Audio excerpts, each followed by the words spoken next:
say hello to the island of Ireland. It's a beautiful country with a rich history of legends and tales. The people are a soulful bunch with a reputation of being up for the crack. I've come to put that to the test and uncover what the island of Ireland has to hold. The purpose of my visit is simple: to hunt down the thrills, meet the people, and see how they like to have a good time. Welcome to Ireland!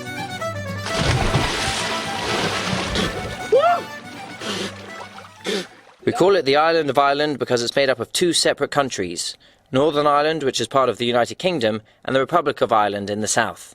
We start our journey in Northern Ireland, and what better place to start than the capital city of Belfast. Historically, Belfast had a massive shipping industry, building many ships and cruise liners here, the most famous of which was the Titanic.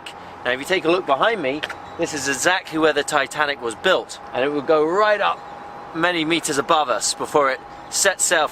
And then we all know how that ended for Jack and Rose.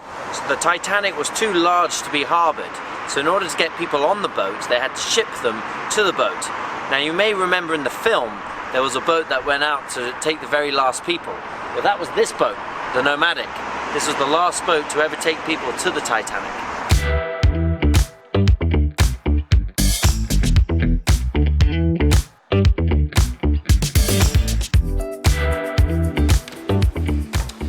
So, this is the telecommunications room. Now when the Titanic hit the iceberg and made a first call back to land, this would have been the very first place where the call would have come. Over the years it deteriorated, and recently they've now renovated it and turned it into a hotel. But you can see behind me, in some of these photos here, how it used to look. Take a look at the stairway here. So this is what it looks like now. So I'm here in the gents' toilet, so if you don't mind, I'm just gonna... Okay, I actually want to show you something. So this is now renovated into gentlemen's toilets, but it used to be the old accounting office. And if you see here, this is where the old safe is, where they used to keep pay slips and things like this. That one kept in good condition because the only people allowed to use that door is the director of the company. Right, he's the only person.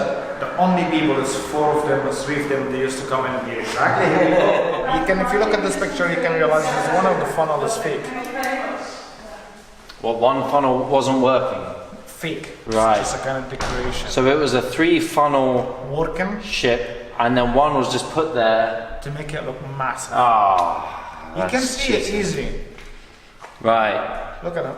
The 4th one. That's right. That's the one in the back. So this is Thomas Andrew, the chief design, and this is his original office. Last shots in the movie. There is a guy standing against the wall. There is an orchestra. He shoots himself. No, he's the one refused to go off the rafters ready, sir, and he refused to go off. And oh, with the big beard? That's Thomas Andrew. That's Thomas Andrew. Yeah. Oh, because he designed the ship. I remember. Because he got a lot of respect from everybody. So who would have thought the birthplace to my favourite film, Titanic, was right here in Belfast? It's absolutely fascinating to see the actual scale of the boat when you see how they built it in the dockyard there. And it's really interesting to see what they've done since then with the museum and how they've turned the drawing rooms where they designed all the ships into a lovely hotel.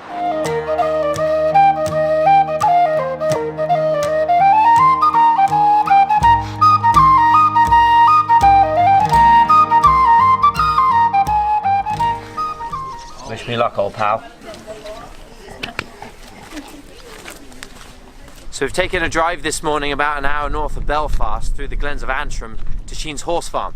And as you can see behind me, it's beautiful. It's green, it's lush. You can smell the fresh air. So this is my horse. What's this horse's name? Moncha. Moncha. Moncha's a big horse. You don't want to get in the way of Moncha. Okay, we just jumped on our horses here. This is Moncha. He's my trusty horse for the day. Taking a little stroll around the fields here. Absolutely beautiful. Oh no, he wants to eat something. Moncha, come on, no time for that, come on. Now, turns out all Moncha thinks about is food and women. I don't know how we're going to get along. So this whole affair might look a little bit like Game of Thrones, and that's because it was actually filmed very close to these areas. Come on, Moncha. Trying to get her to gallop. She's a bit of a fat horse. So I've heard there's no snakes in Ireland. No snakes. Why is that? According to legend, St. Patrick, they're the mine. But we have no snakes. We do have small lizards. Lizards? but Yeah. no snakes here. No snakes. St. Patrick came along, blew his pipe, Yeah. kicked them all out. Yeah. So we've been on horseback now for about an hour, and we've come to take a little stop at the top of this hill here. Now you can see behind me how beautiful everything is here. The countryside is really gorgeous.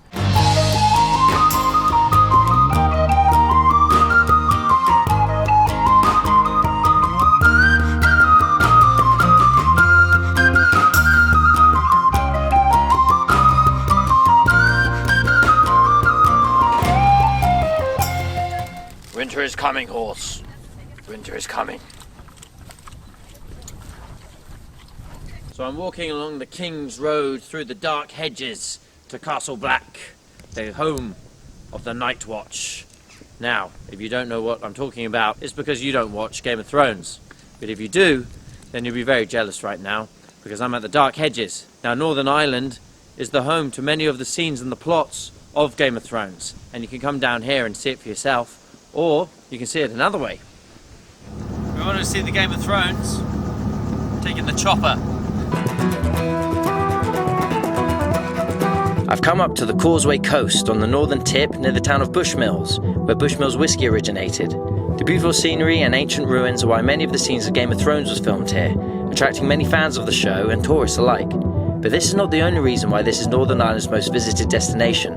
For centuries, people have been drawn to the mysterious marvel that is the Giants Causeway. So we're going to go take a look at Giants Causeway right now, which is a World UNESCO Heritage Site and the most popular place to visit here in Northern Ireland, because it's got 44,000 perfectly hexagonal columns that come out the ground. Why it's there?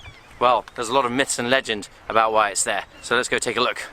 It's a collection of 44,000 basalt columns in perfectly hexagonal shapes coming out of the ground. Geologists believe that 65 million years ago, a volcano exploded, the lava flew into a riverbed, and as it cooled slowly, these cracks broke down into hexagonal shapes. So the geologist theory is a little bit far-fetched for the locals here, who believe a slightly different story. They believe a giant called Finn McCool, the Irish giant, built the causeway so he could build a bridge between here and Scotland, where he was going to go and fight the Scottish giant. But when he got there, he realised the Scottish giant was massive. So he came back over the causeway and he said to his wife, "My God, the Scottish giant's enormous. We've got to run." And she said, "I have a plan." So she dressed him up as a baby, and as the Scottish giant came over, he saw the baby, which was actually Finn McCool, and said, "My God, if that's Finn McCool's baby, how big is Finn McCool?" So he went back over the causeway. Finn McCool picked up a bit of ground, threw it at him, hit him on the head, and killed him. That bit of land, they say, was the Loch of Nye, which, ironically, is exactly the same size and shape as the Isle of Man. So they believe that that's the bit of ground. Now, believe what you want to, the geologist story or the local folk story.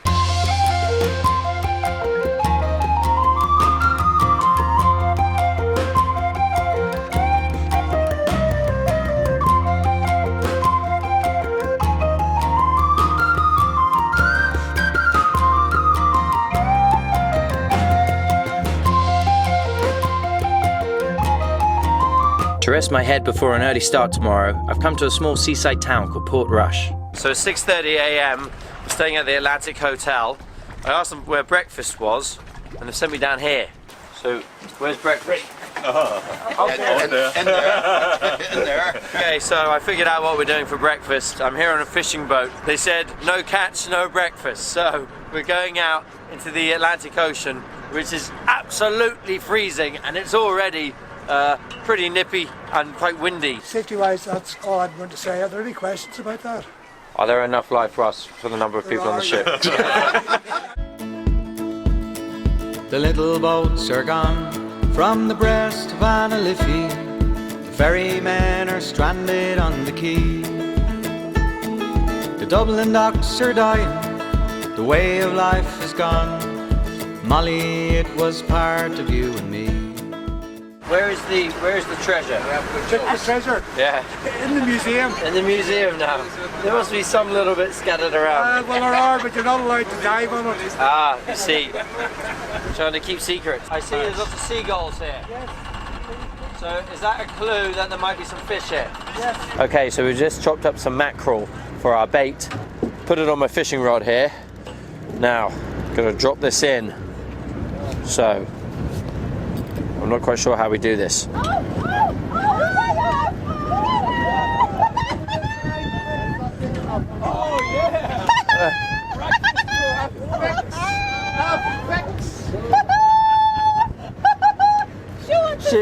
You got one before me. I got one. Tell us the tricks. What's the tricks of the trade? Just felt it nibble.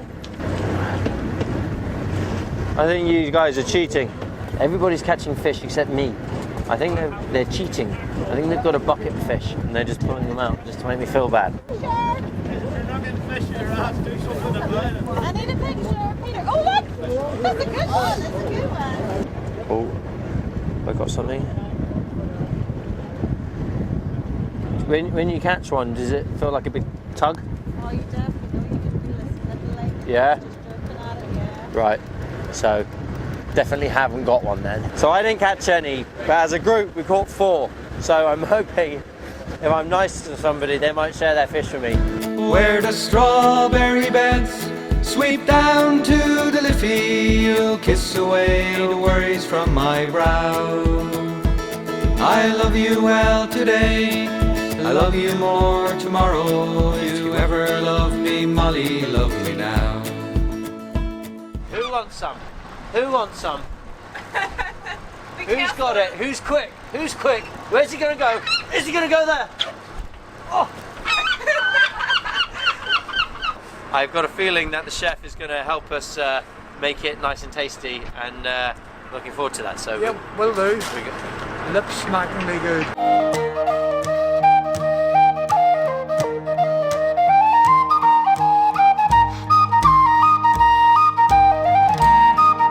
The Irish hospitality is second to none, so despite my poor attempt at catching some breakfast, I've been invited into an Irish home with my fishing buddies to cook up some freshly caught mackerel and eggs. Breakfast was delicious. I'm glad you enjoyed it. We're off now, I think, to burn it off. We're going to do something called blow karting. Ever done it before? I haven't. I No. couldn't even tell you what it is, no matter. Okay, well, I don't know either.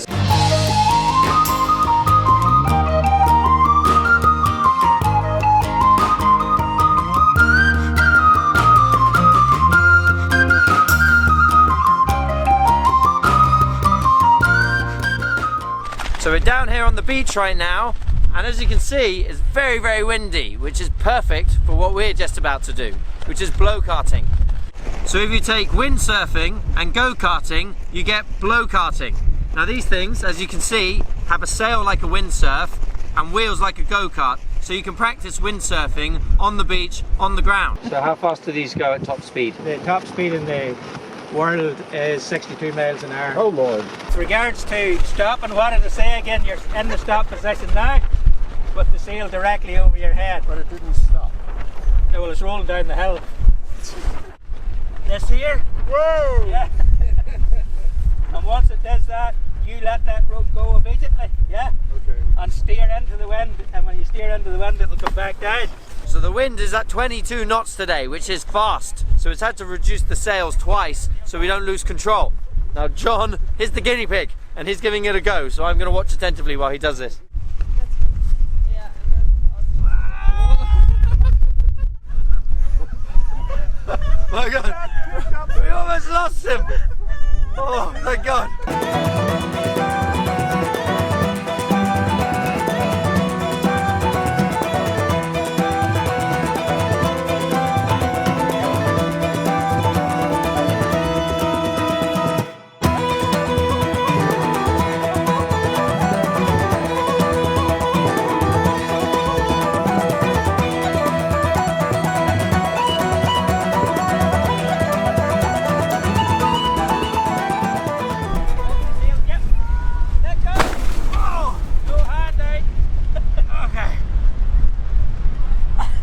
I didn't realise that could be so much fun.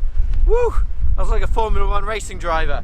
I'm covered in sand all over my face. But it was great fun. Now, that was fast. But I hear that they do something even faster that's got petrol involved just nearby.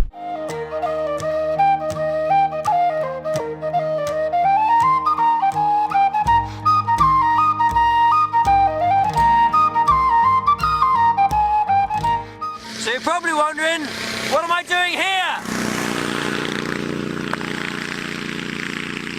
what we got next? So that just lifts it, this part off the ground? That just lifts, yep, lifts everything. So that part there, which is that bottom, will be, what, just a few inches off the ground? Yes, yep. So the only brakes you have in the craft then are essentially when you release the throttle, Yeah. the air escapes, and Right. then you drop down, and it's the friction of the hull against the ground. Handlebars, this controls your direction, and then your throttle, that controls your speed. So no brakes in the hovercraft, we'll come to that wee bit in a minute. Did you say no brake? No brakes. And I always look How for do you stop? the fear in people's eyes when I say that. Over in the far corner here where she is now, you're going to come to the first of your 2 water ponds, okay? 2 things to remember going through the water: keep the power on, so you want to stay hovering, and to lean back a little bit off the front end. You don't want the front end to crash down the way in. Right, I'm up next in the hovercraft, racing around this track. The top score, or the top time so far, is 2 minutes and 8. Now I'm a little bit heavy, but let's see if I can beat it.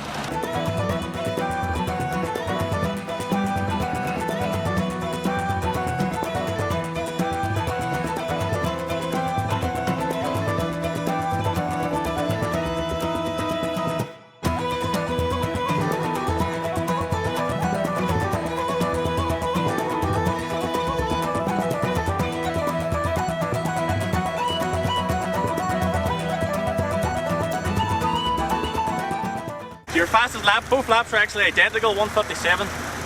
Oh, that was good. 1:57, I beat the record so far, but you're up. Carl's up. The cameraman. Carl's pretty good at this stuff, so it's one of these guys who's just naturally good at everything, so let's see how he does. But I don't have a cameraman anymore, so I've got to film myself. So basically, I got the fastest time. Carl got better than me, but Carl doesn't count for now. Well, hovercraft racing was sensational, but that is a lot of action and adventure for one day. So we're off now to Londonderry, or Derry as they call it, which is known as the Walled City. I don't think we're going to do much today, just some dinner and then that's us out, but tomorrow we'll get to see a bit of the city. I've now reached my last stop in Northern Ireland before I head south to the Republic of Ireland. I couldn't miss out this historical town of Londonderry, or Derry as many people have liked to correct me. The political history of this city and the divide between the Protestant Unionists and the Catholic Republicans is an unescapable part of their history and is still visible now, though in recent times the peace process has meant that life here has been calm. So this morning's activity is boom boarding. The Hawaiians used to do when it wasn't good surf weather, and now we're doing it here in Ireland. And I've heard it's a pretty fast sport, so I'm all padded up, wearing my leathers, ready to fall off.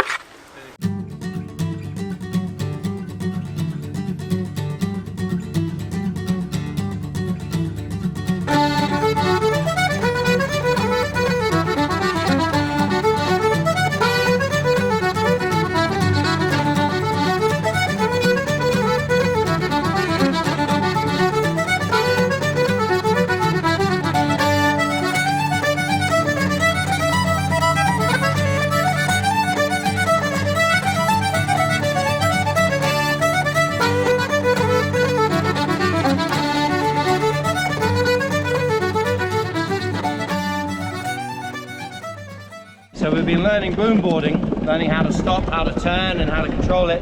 Now we're taking a little look around Londonderry. This is the old city wall. It's a really beautiful city. This is a really relaxing way to get around. It's not too difficult once you get the hang of it, but you can get up to some good speeds. It's a lot of fun.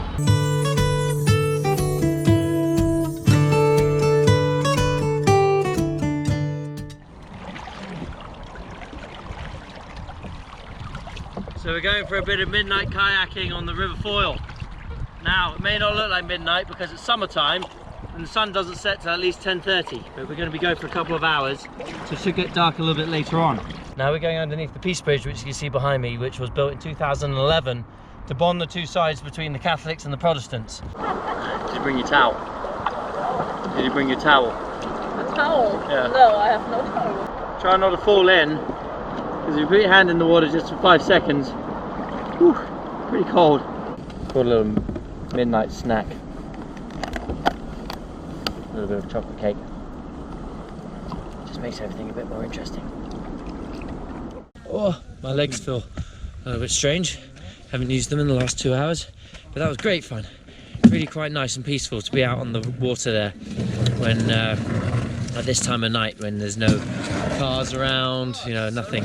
It's really quite peaceful. So definitely worth going, definitely worth trying out. And Londonderry is really beautiful at day and night. Well, that's my tour of Northern Ireland, and I now head south on a 2-hour journey to the Republic of Ireland, to the bustling capital city of Dublin.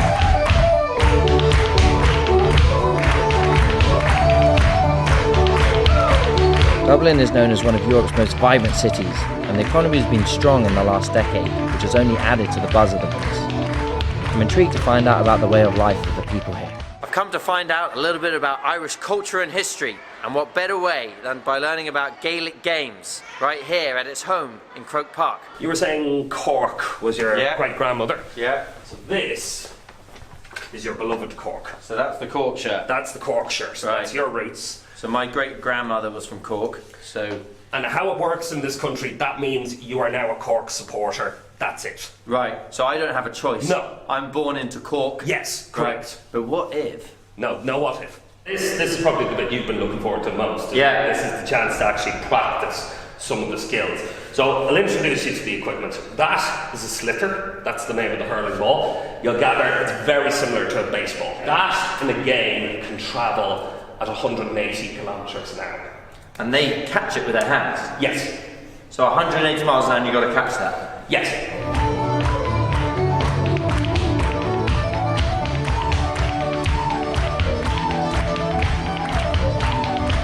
We're at Croke Park. It's the hurling championship. They need their best man on. That's me. Let's go.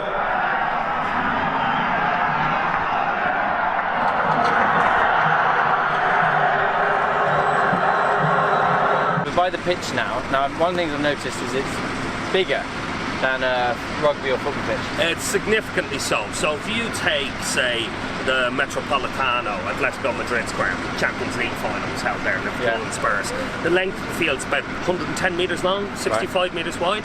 This one here beside you is 145 metres long. Wow. And it's 90 metres wide. So check this out. We're walking on the edge of the roof where we can take a look over the whole pitch.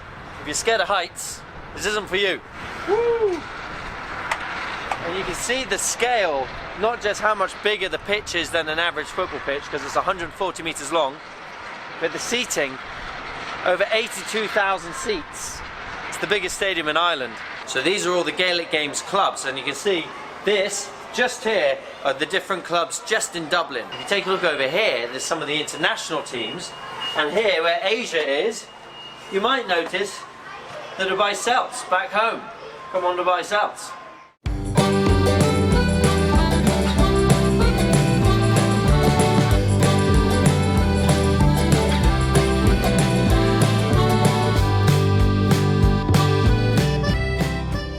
So if you come to Dublin, you've got to make sure your Guinness to blood ratio is above 30% all the time. So I've come here to the Guinness Storehouse to see how it's made. Leo's our man, is going to tell us what this is on the floor. Yeah, well, this is the lease that Arthur Guinness signed on the 31st of December 1759. Right. He signed this lease for 9,000 years. 9,000 years? 9,000 Who does those deals? Why didn't you just buy it? Well, good question. Okay, Paris, you want to see something cool? Okay, go for it. This is my favourite thing in the Guinness Storehouse. Yeah. This bottle here. Back in 1959, we were celebrating 200 years of Guinness, and to mark the occasion, what we decided to do is drop 150,000 of these bottles into oceans all over the world. Right. And inside each bottle, there was this letter claiming to be from King Neptune. Who doesn't exist. Well, debatable.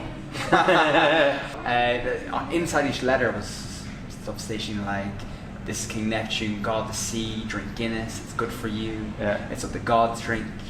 Even though we dropped 150,000 60 years ago, they're still being found today. Really? Yeah. So this is basically advertising? Yes. So people are finding these bottles all over the world and saying, we've got to drink Guinness because the King of Neptune tells us. This is pretty much, the first version. And when was the most recent one found? Certainly the last one I heard about was in March 2018 in the Bahamas. Wow. So it's still as much as last year? Yeah. Wow. Yeah, that's pretty cool. So that's a 60-year advertising campaign. 60, yeah. Longest running advertisement campaign of all time. Genius. It's in the Guinness Book of World Records. Well, it would be.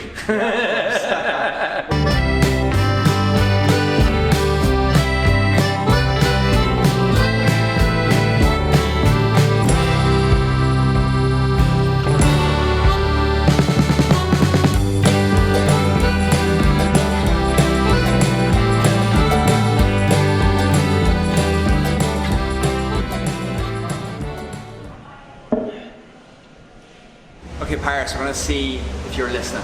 Okay. Quiz time. Go on then. What year did Arctic Guinness sign the lease? 1759.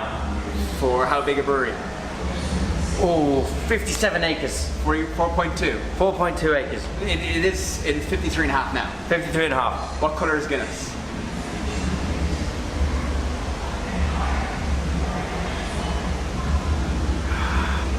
Rose red. Ruby. Ruby red. So we've been taking a look around the Guinness factory and looking at the different ingredients that are used to make Guinness. The first is barley, which is the secret sauce to Guinness because they roast 10% of the barley to give it its dark colour. So this here is what the roasted barley looks like. As you can see, it's very black, and if you smell it, you kind of get a bit of a resemblance of what Guinness smells like. The second is the hops, which gives it that beer flavour, which is used in all beers. The third is yeast, which is used to ferment the beer. And the last one, of course, is water. So it sounds easy. So let's go and make our own beer. So behind me here is the River Liffey, which is the main water supply into the city of Dublin and supplies the Guinness factory. So essentially, after a bit of filtration process, this is what you're drinking. Now, you're probably wondering why I've got this helmet on. Well, I'm about to show you something else about the River Liffey. That was freezing!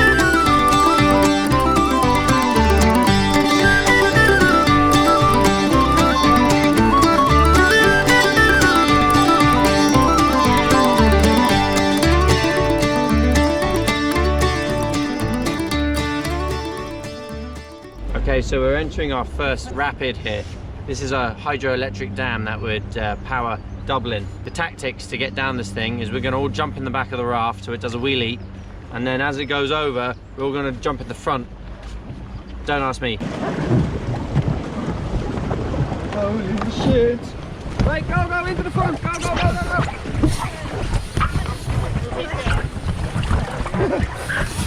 Oh! That was mental! Oh. The tremors are not as hard, you know, not too bad. Hanging over the edge. These guys are nuts. Absolutely nuts. Right, I mean, these guys are used to the cold, so this isn't cold for them. But you know, I live in the Middle East where it's a lot warmer, and this is very cold for me. But this is crazy, you know, I thought we would stay in the boat, we wouldn't get wet, but think again. Got to enjoy the Irish summer. Once I've got the River Liffey out my ears, I set off on a 4-hour road trip to the beautiful Galway county on the west coast, to the Connemara region, famous for its scenic mountains, lakes, and rich Irish traditions. So we're taking a little road trip from Dublin and heading west, past Galway to a place called the Liffey Mountain Resort, where we've got some activities planned. Now I've been told out here on the west coast we need to pack for every season because the weather changes very quickly. This behind me may look like a lake, but actually it's a fjord, which means it's been carved out by a glacier. And this actually links to the Atlantic Ocean, so it's seawater. So what you'll find in here is mussels, you'll find mackerel, and apparently you'll even be able to spot some dolphins and seals on a good day. The Liffey Mountain Resort is where I'm heading, which has an activity centre with some unique Irish pastime hobbies that they want me to try out. Okay, so I'm here at the Liffey Mountain Resort. I'm here with Rev. Rev, why am I wearing all this? You're wearing all this now. This morning you're going to be doing our long zip aerial trek combo. Yep. So what you have on here, we've our full body harness and we've our long zip trolley here.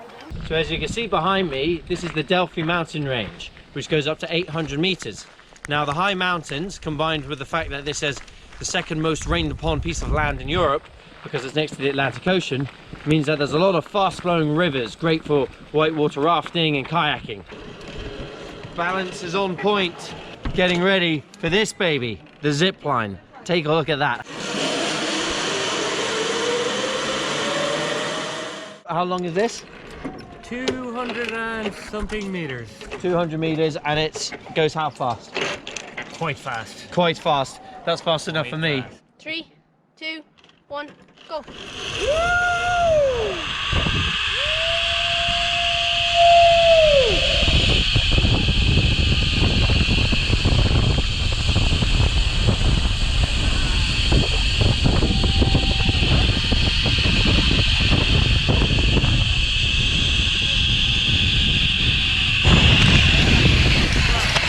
there. That was rapid. I don't know how fast we got there, but when you hit the brake at the end, you realise that you're going pretty fast. Whew. And with the scenery around with all these mountains, it's quite incredible. So the zip line's finished. Now we're going to do the aerial obstacle course, which is nice and high. So if you're scared of heights, this is not for you. But luckily, I'm a daredevil.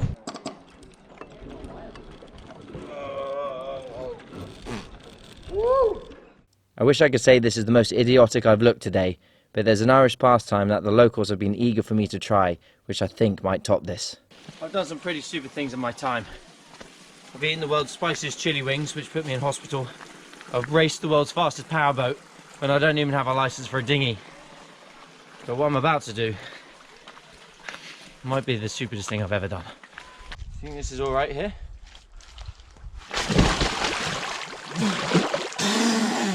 No! It's not! Oh!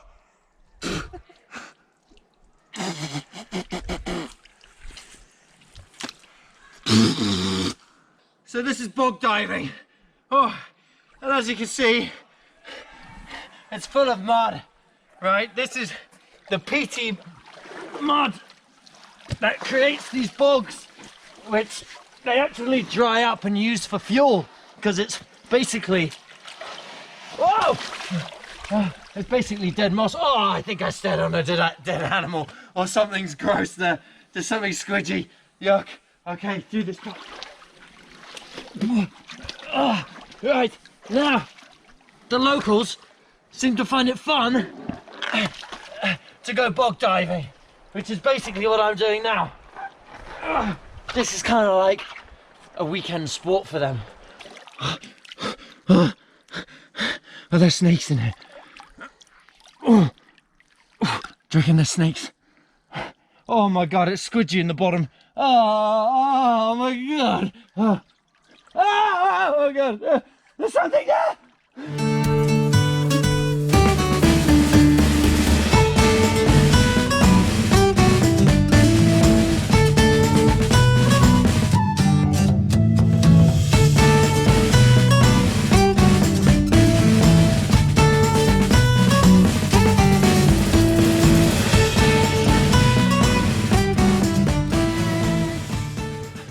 Let's go for dinner. Whoa, right, got the bog water out of my ears, spruced up and looking good. Got to be looking sharp because we've got the Dubai Duty-Free Irish Derby coming up, which is the biggest event in the Irish horse racing calendar. Now, I'm looking for a hotel around here called the K Club. I think that'll be it. Well, this is a change of scenery, isn't it? That's because I've travelled 3 hours to Kildare County, to Kildare House, or the K Club as it's commonly called, to find out about another Irish pastime, horse racing. Kildare County is home to many of the world's leading horse breeders. I went to take a look at the Irish National Stud and see what goes into breeding racing champions. Now, I consider myself a bit of a stud, but here at the Irish National Stud, there's a few horses with a bit of a reputation. I'm here to meet David, who's going to show me around. It's a lovely, warm day, and I'm here with David Wardell. How are you doing, David? How are you? David's the tourism manager here, and you're going to tell me a little bit about the history of the place and show me around. Absolutely. They're paying 120,000 for them to have a romance, and then when the baby is born, it's worth $500,000. It's worth, now, of course, it's got to be fairly good looking, but it's also got, the mare's got to be of a certain standard. The lady's got to be quite a good racehorse too. But you'd be a fool to put your donkey or something very slow to that. This here is Invincible Spirit, which is one of the top horses, stallions to breed with here. So people will bring in their horses just to mate, essentially. Now, you can see here the prize money that he won over his lifetime was €384,000, which comparatively is not a huge amount of money. But because the offspring that he fathered were winners, that put up his value. So in the end, he was insured for up to €60 million. Racehorse breeders and trainers from around the world bring their mares here to breed. But the Irish National Stud is also home to many retired racehorses, as well as has a beautiful Japanese garden that's popular among visitors.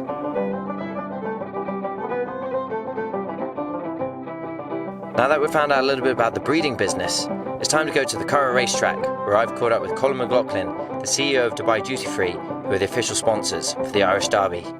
So I'm here with Executive Vice Chairman and CEO of Dubai Duty Free, Colin McLaughlin. It's nice to see you. A pleasure to meet you and spend some time with you this weekend. And we're here on your home turf in Ireland, an event you've been sponsoring for 12 years now. That's correct, and I'm happy to see you here. We've been involved here since 2002. Wow. At the Curragh, but as title sponsor of the Dubai Duty Free Irish Derby for the last 12 years. Great. And now I understand for Dubai Duty Free, you've had a lot of milestones recently.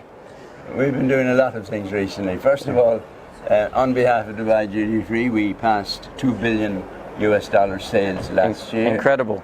We have 6,200 people working for us. Wow. And the other milestone somebody might have been telling you about is that myself, I have been 50 years in the duty-free industry since the 1st of June. Since you were 5 years old, I presume. Yeah, it started when I was 5.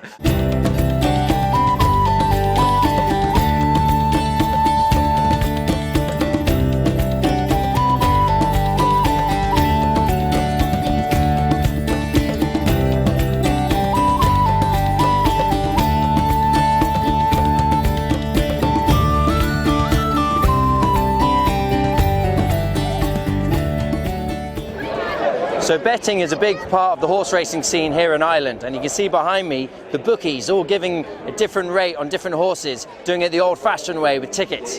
Now, I may look all dapper, but this is what you call all the gear, no idea.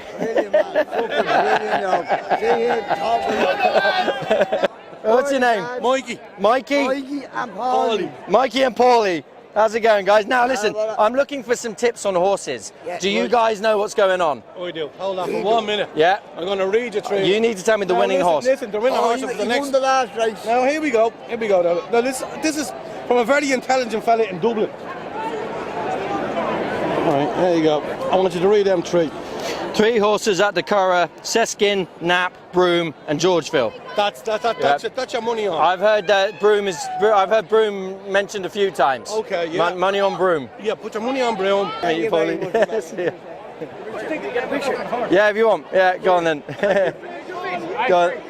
Hey, go on then. Go on. Oh, sorry. Who's going to win it? Saltonstall. Saltonstall. Saltonstall will not be beat. Right. And why do you think that horse? Well, we own it. Right, so you are slightly biased. Yeah. I'll tell you what, if it doesn't win, then the drinks are on you. Yeah. So here we are in the parade ring, which is the last chance to get a look at the horses and the jockeys to see who's revved up and who looks like they're the winning horse. Then after that, you go over to the bookies and place your bets and hope that you got the winning ticket.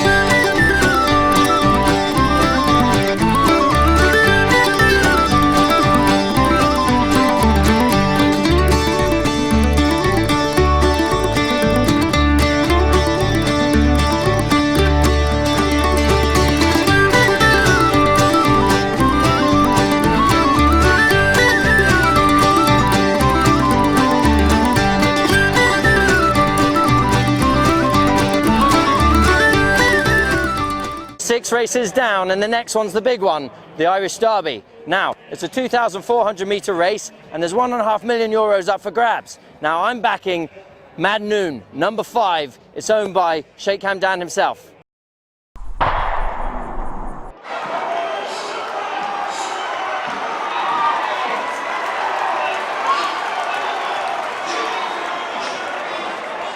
So the race is done, the derby is over, and the horses have done their bit, but the night is young and the party's just getting started. So it's time for me to do my bit. What a fabulous event, and what better way to get engulfed in what the Irish love most. I really felt like one of the paddies. My journey ends here at the Curragh, as my adventures of the island of Ireland come to a close. And what an adventure it's been. I've experienced the high society, traditional Irish culture, the great outdoors, and the outright bizarre. I packed in everything I could since I kicked off in Belfast 2 weeks ago, and I certainly didn't expect to have so much fun. But as I reflect on my trip, there was one thing I couldn't show through this video, which blew me away. Something that I experienced every step of the way. That was the colossal warmth I received from everybody I met. The genuine happiness and care for a traveller in their own country has made me feel part of the tribe and helped me write a new page in my book of fond memories.